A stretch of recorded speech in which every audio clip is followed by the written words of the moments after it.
Hello friends, welcome to Simple Technical Solutions. I am Sunrit Hajra. Today I am going to show you how to use the Boolean modifier in Blender. The Boolean modifier allows you to combine or subtract different meshes in Blender. It's perfect for creating intricate designs without much hassle.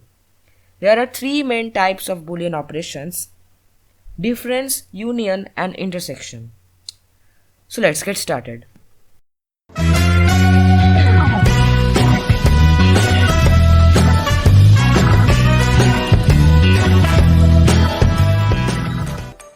So I will simply open up Blender, and first things first, I will delete everything default around and I will simply add a cube.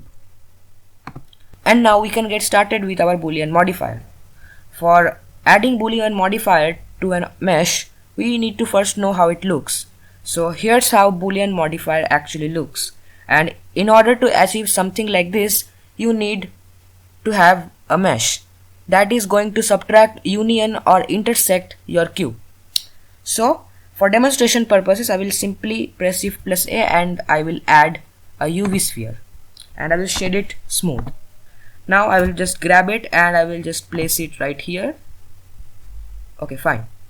Now I will select the cube as I am going to apply Boolean modifier to this cube. So we will simply just go to properties. Then we will simply search for Boolean modifier and press enter. So this is the Boolean modifier. Now in order to make this thing actually look like the image that I've shown you, you have to follow along. First of all, I'm going to show you the intersect one. So for intersect, we have already selected this cube and we have to select another object with which it is going to perform the Boolean operation. So for this, I will simply select this eyedropper tool and I will select the sphere. You can do it like this, or you can click on it and you can apply it to the sphere. So there are two ways to do that.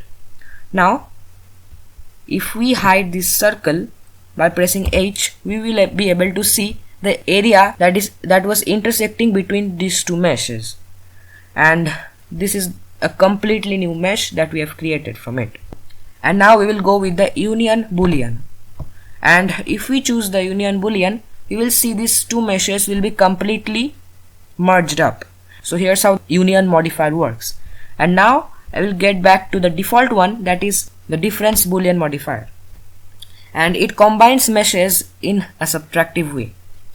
So we just got to choose the difference modifier, and now if we hide this sphere by pressing H, we can see the sphere's area has been subtracted from the area of the mesh on which we are applying the Boolean modifier. So that's how it works. And here are some more things in here, like operand type. Here you can select the operand type as any object or collection. A collection can have a series of meshes, and we can say it is similar to a folder in File Explorer that contains a lot of meshes. So that was all for today. Hope you liked this video and learned something new. Thanks for watching.